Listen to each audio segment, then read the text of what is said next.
Hello and welcome to the MLSGB Podcast. I'm Ben Ashton and this week I'm joined by Louis East. You okay? I'm good, thank you. Good. Unfortunately this week we are missing regular podcast host Zach Wolford as he has lost his voice from shouting at TV so much in USA's disappointing defeat to Ireland last night, Louis. Don't blame him. Yeah, it wasn't a great game. Well, kick us off. What went wrong for them? Well, I think everything that could go wrong went wrong from last night. That's got to go down as their worst performance under Klinsmann. They've now lost, now without a win in 4 for the first time in Klinsmann's reign. So it is worrying, and the most worrying thing was how flat the performance was last night. I mean, taking on an Ireland team that's ranked significantly lower than them in the world rankings, and they just were outplayed from start to finish. It's weird to see because obviously Ireland didn't field a very strong team in terms of sides they've been managed to field in the past. What do you think it was? Do you think it was the back four? Was it the midfield? Was it up front? What was it? Was it just a general team performance? I think the main problems at the back there. I mean, we can see the defensive frailties in for all the goals. Obviously, the free kick's a bit different, but it's Klinsmann mixing it up, changing options at the back constantly. I mean, we saw it against Colombia on Friday when we was at Craven Cottage, starting the game with Yedlin at right back, then moving Johnson to right back in the second half. Johnson stuck in at the right back position for the Ireland game, but the rest of the defence was completely changed, and none of them looked comfortable. What I didn't understand was the fact that against Colombia, although they lost the game eventually, I think they looked fairly solid throughout. So I don't understand why he didn't just go with the same back four. Yeah, we all agreed on the night that they was unlucky not to get a draw in the end against Colombia. We all know how good Colombia are, third-ranked team in the world, but I mean, USA looked like they'd done enough to get a draw until another one of those late collapses, which is a real worrying trend at the moment. I think that's in their last 11 games now, they've conceded 11 goals in the final 10 minutes, which is staggering, really, and something that's got to be addressed very quickly. Well, it's something they can't afford to continue doing if they're gonna progress. And for a team that's progressed so much in the last few years, it's a bit of a worry to see them almost resorting back to what they were like a few years ago.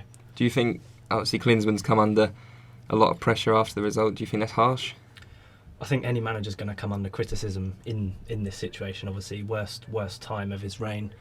But I think they need to stick with him because he's done so much for the team to this point. Look at the way they played at the World Cup. I think that was very impressive, the way they performed. Well, that's something that's come under criticism as well. Did they perform that well at the World Cup, or was it simply a case of holding on in games? I mean, I enjoyed watching them at the World Cup because it was almost the whole fight of the underdog as such. But some people are saying in a open, free-flowing World Cup, USA didn't really do that. They didn't attack with excitement. They sort of sat, got a goal, and defended. And Klinsmann is being criticised now over the past months. Do you think that they're... Well, that's the thing. I think they're a team that have got to play to their strengths because they're not. I don't think they're a team that's littered with wonderful attacking options. They're not a side that's going to come at a team and tear a team apart in terms of what they've got going forward. I think the solidity at the back and in midfield is something that that they know they've got and they can use that. And I think in a major competition you have to play to your strengths, otherwise you're going to get found out. Yeah, obviously it's now, I think, well, since they beat Ghana in the opening game, they've now won one game since the friendly against Czech Republic. So it's got to change. I mean, that's the end of 2014 now, and we can sort of draw a line under it as such. But it's not going to be any different going into 2015 unless some major changes are made. I mean, seeing the youngsters last night, it was nice to see some. I mean, Bobby Wood looked bright, I thought, when he came on again. Yeah, he did. Yeah. Jordan Morris made his first appearance and didn't look too bad, but I think players like Wondolowski now, even Carl Beckerman, as good as he is, they've probably got to take a back seat just to let the youngsters come through. Like the old guard it is time for them to kind of step down from where they are. Who was it they drew with in the World Cup? Portugal, that was it. Because that's the game I was trying to remember. I thought they were excellent in that game. I thought they were excellent against Ghana. I think their World Cup performance was brilliant. I think the fact that they only lost 1-0 to the eventual champions, who demolished a Brazil side in an unbelievable way. But like you say about Wondolowski's, last night was kind of his chance to show what he's made of and that he's still got it, but he didn't do it, did it really? No, he sort of got the assist for the goal, which was a nice cushioned header down to Diskerud, but his touch let him down, which is a shame. I mean, he's so good in MLS, like consistently for San Jose, and it's a shame that he didn't seem up for it last night. I don't know if it's lack of match practice, which is something else that's a concern. You look at the amount of players that aren't playing at club level. I mean, Altidore, Fabian Johnson's not getting played a lot. MLS season's come to an end, so players that haven't played in the playoffs have gone a few weeks without football, and I think that showed last night, didn't it? Well, it could be one of the reasons that they're off the pace. And Wondolowski, I mean, he single-handedly led San Jose to a great season in 2012 when he joined the top goal scoring record in MLS. He's been brilliant, but it's almost like, him and Mix last night, Diskerud, they seem to kind of paper over the cracks with the goal, for example, because those are both players that have struggled. I mean, Wondolowski last night and Mix, Diskerud struggled against Colombia as well. Yeah, Diskerud I thought was poor against Colombia. I was disappointed with his performance in both games, especially he's a free agent now, of course. I think up to 15 scouts were watching him last night, and that was a great chance for him to go and put on a show. Obviously, he got the goal, but with so much interest in the player, he's got to go into games like that and shine. Like we say, against an Ireland team that was weak, and there wasn't exactly a array of talent on show from the Irish point of view. So I was disappointed with Diskerud amongst others, but I mean, you can't single out one man in such a poor team performance because there were clear defensive errors there as well. I mean, what defenders for you were? Well, it's the partnership at the back. Matt Beasler shouldn't have been called up, I don't think. He's exhausted. I think I read that he's played 83 games in the last 2 years, which is... he needs a rest. He needs time out, doesn't he? It showed at the end of Sporting Kansas City's season. As with Graham Zusi, and Klinsmann decided to leave Zusi at home, but took Beasler and then played him for the full 90 minutes last night, which I thought was strange. And Jeff Cameron, another one who's not playing at club level. I mean, how important was he for Stoke last year? Yeah, but when he plays for Stoke, he doesn't generally fill in at centre back. He tends to play another problem, wide at full back when he does play. So not only is he lacking match practice, but he's not an experienced centre half as such. Well, I think I saw that he played 90% of the games last year for Stoke in the Premier League. I mean, it's the highest level of club football. Yeah. And this season he's played in less than 20% of their games. So he's not looking. Well, he's obviously not. He's not performing to his full potential, then, is he? Which begs the question as to why Klinsmann is including these types of players. You said about Altidore not getting any games. Yeah, made him captain as well. And the fact that they are conceding these goals in the last 10 minutes, like you said, that amazing stat, was it 11 goals? 11 goals conceded in the last 11 games in the last 10 minutes. I mean, that's shocking. It shows that they're doing well for 80 minutes of the game. Yeah.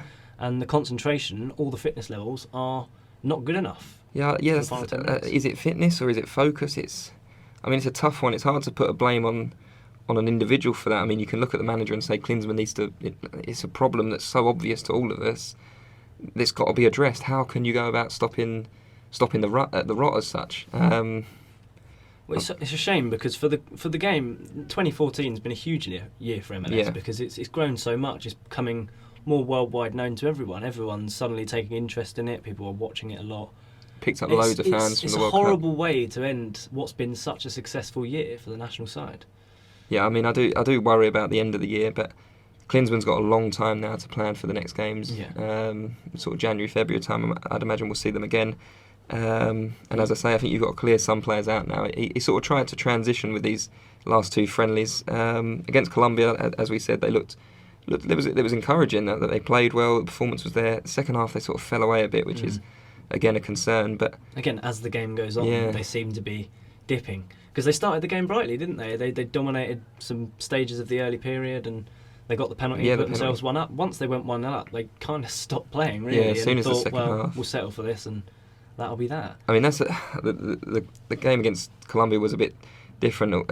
I was expecting there to be so many US fans in attendance at Craven Cottage. We said there would be. Yeah, and we was overrun by Colombians. So in that sense, it was almost like a full-on away game. Obviously, it was away from the United States, but in terms of the fan support, it was it was billed as a US home game, really. I mean, the match day program was covered in front US. Covers completely US, and then a little bit says it versus Colombia. It was just filled with yellow, the stadium. So that obviously did affect them. In terms, Mixed Diskerud said he'd never played in a game like it. In terms of the pace of the game, it was a fright. Played at a frightening pace for a friendly as well. You've got to take that into consideration. It's great to see. But it's funny because that shows how much can change in football so quickly. You look at the headed chance that went just wide early in the second half. Yeah, if that goes in, I mean, he had a good performance, but if that goes in, it changes the complex of the game completely. 2-0 up then. Yeah, you have something to think to really win hold on to. Yeah, You'd expect them to, really. But Colombia, credit to them. Yeah. Well, they moved it about excellently. Yeah, that's it. They played the referee a bit at times. But they did do well. Third-ranked team for a reason, aren't they? Well, yeah, they showed their class, particularly in the second half. So it was weird because USA quick out the traps, Colombia not so, but second half it was basically a game of two halves, really, wasn't it? And Klinsmann keeps talking about it's a transition after the World Cup, we're learning, but I think supporters are getting tired of hearing that. People don't want to hear that. No, the transition shouldn't be taking half a year or up to a year. It needs to be done in a few games. There is a large talent pool there. Obviously, a lot of players haven't played in the last two friendlies, like the likes of Michael Bradley, Clint Dempsey, Yedlin, and Jermaine Jones had to go home after the first one. Lee Win. As did Lee Win, who looks like he's just bursting onto the scene now.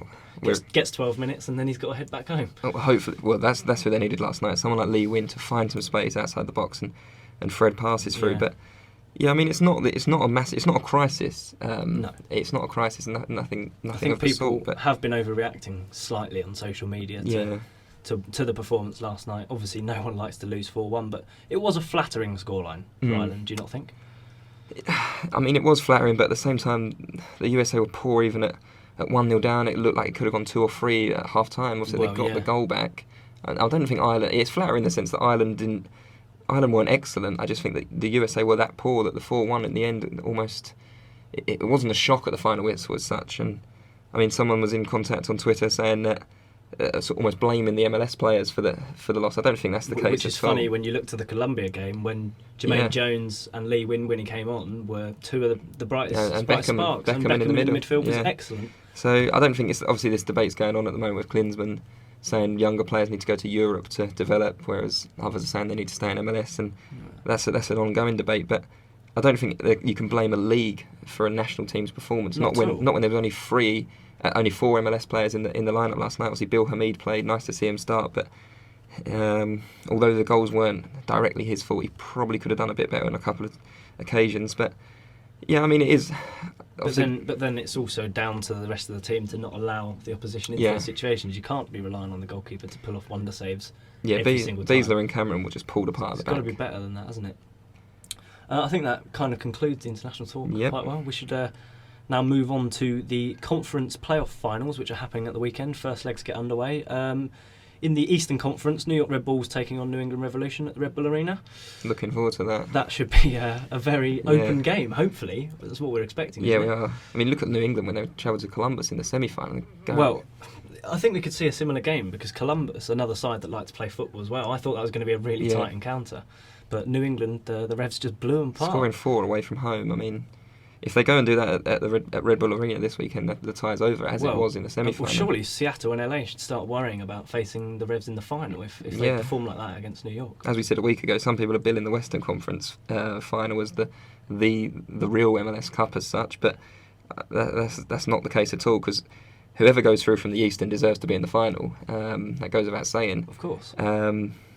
And I think we'll see. I think that game's going to be really exciting to see how the Red Bulls go into it because it's the first leg. They're at home. The onus is going to be on them to. They've got to. I think they need to take a lead to New England. Yeah, I think because it's going to be a seriously tough game away from home. To have any chance, I think they've got to take a lead there. So, I mean, there's a few battles on the pitch. You look at Lee Win. We've already mentioned how important he can be for any team. Yeah. And obviously for the Revs this season, he's been an absolute masterpiece. So. I don't know who's going to mark him in midfield for the Red Bulls. Tim Cahill's not been playing in the playoff run. Is that really where he's best deployed if he does play? He can't hold up. It's not really what he's in there for. I mean, Dax McCarty might play there. Yeah, but he's been a bit inconsistent recently, I think. So I do worry. I think Lee Win could have another influential performance, and if he does, then it's hard to see the Revs not winning. At the same time, on the other side of the ball, the Red Bulls, Peggy Lawrendula's been doing the creative work. They've got so much talent going forward, haven't they?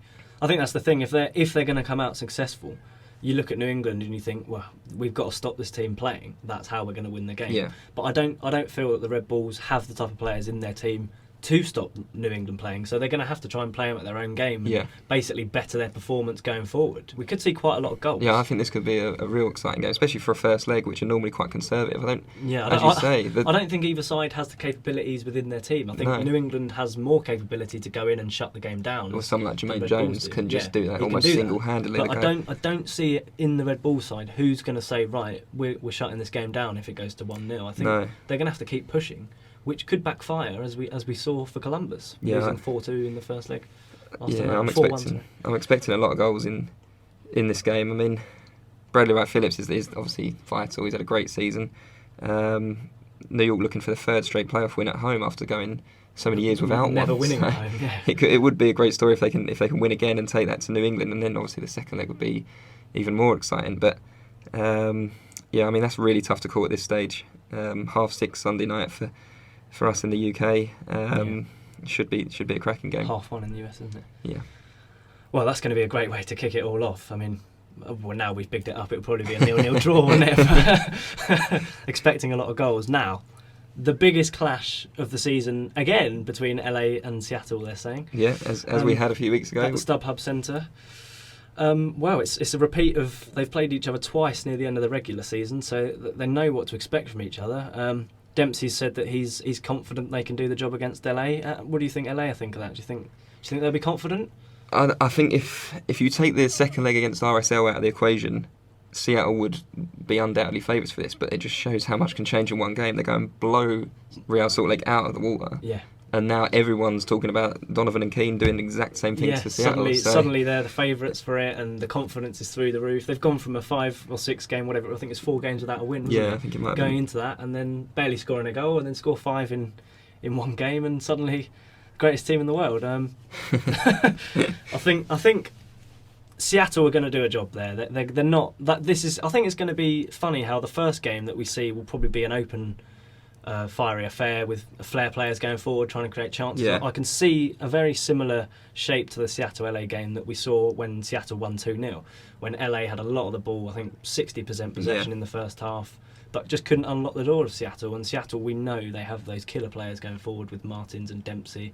Yeah, I mean, in the Supporters Shield games, it was almost like Donovan Keane and against Dempsey Martins. They weren't really important. It was more the midfielders that were obviously Marco Papa in the final game of the season. The one the week before it was Marcelo Sarvas. Osvaldo Alonso got the goal at. Was that for Seattle? That was against Dallas. Against Dallas. In the last round. So they've got players all over the pitch that are going to be influential for them at LA, aren't they? Haven't they? Yeah. So Ozzy Alonso is expected to play, but obviously he's nursing an injury at the moment. If he doesn't play, then I can't see Seattle getting anything out of the first leg because he's so crucial in midfield. They've got all the attacking talent in the likes of Dempsey and Martins, but Alonso holds it all together. The third designated player, he's so important. As we say, he got a goal against Dallas in the last round. So that's got them through. Yeah, goal as well. So 2 draws and they're through, and it all comes down to this game again. I mean, LA at home, I'd expect to get a win, but we said that last time and end up a 2-2 draw. They threw the lead away, didn't they? So that's another thing they've got to make sure this time that if they get in that position, they close it out. And don't let Seattle in with another chance, because if that finishes 2-2, Seattle with 2 away goals, it would be a crusher for them. I think the away goal rule obviously has come in, and we only saw it really make a difference in the Seattle Dallas game. But I think both these conference finals I think it will come into play just because there's so many attacking. All 4 sides now left in the competition are attacking football teams. There are no defensive sides that are set up to contain, and for that reason we should have the best run into the MLS Cup that we've ever seen. Obviously LA, Seattle, they're 1-1 in the regular season, 1 win each and a draw as well. So it couldn't be evenly split in any better way, could it? Do you think the fact that going back to the New York Red Bulls New England game, do you think the fact that New England Revolution aren't being billed as the overall favourites will work in their favour? Because obviously everyone's looking at LA Galaxy versus Seattle, like you said, billing it as the real MLS Cup final, which is harsh, really. Yeah, it's really it's but not fair. Do you think that will work in the Revs' favour? Well, yeah, I think it has done all through. I mean, it all changed when Jermaine Jones was signed. He turned their season around. They did start well, but then they sort of fell away, and then Jones came in and they just have exploded since. So they've gone on almost quietly about their business. Now they're in the Eastern Conference final. Obviously, people are taking note, and they're favourites for this game against the Red Bulls. But whoever they play in the MLS Cup final, should they make it, they'll be seen as the underdogs again, just because people despite see the fact that if you look at the form going into the MLS Cup most final, informed they're probably side. going to be the informed side, because like you say, take the real Salt Lake victory out of the equation for LA Galaxy, and they're not in a great run. No, they're not in a great run. Seattle Sounders 2 kind draws. of limped over the line with 2 draws against Dallas. They beat Galaxy 2-0, but they lost a game and drew a game before they played LA Galaxy at the end of the regular season. So neither of the sides, neither of those 2 sides are are winning games left, right, and centre. You know, they're kind of getting their way through games and getting the job done. Yeah. Whereas New England Revolution, they're blindsides away. And that's so important at this stage of the season. Obviously, when it comes to like a knockout competition or knockout styled football, it's the team that's in form that's the most dangerous. And New England are just flying through. If they can see off the Red Bulls over the 2 legs here, get to the MLS Cup final, I'd have to say that my money would be on the Revs to lift the MLS Cup, just because of the form they're in. The likes of Jones and Wynn in the midfield. It's just the other sides we look at. All their threat is in the final third. Dempsey, Martins, Donovan Keane for LA, Omri, Brad Dwight Phillips for the Red Bulls. The difference with New England is in the midfield, and that makes more of a difference through the entire game, because there's so much more play in the middle of the park than. Well, it's a complete team as opposed to a team that's relying ultimately on flair players in the final third. They've got it all in their team, haven't they? Yeah, they've got pace as well. The Revs out wide, like Till Bunbury, and yeah, I do like the look of the New England Revolution at the moment. They're looking like the team to beat for me. Yeah, and they've never actually won the MLS Cup before. No. So 4 times they've failed. Do you think this is their best opportunity? Yeah, I do. I think this is their time to do it. I mean, I don't think they've had a better looking squad than this.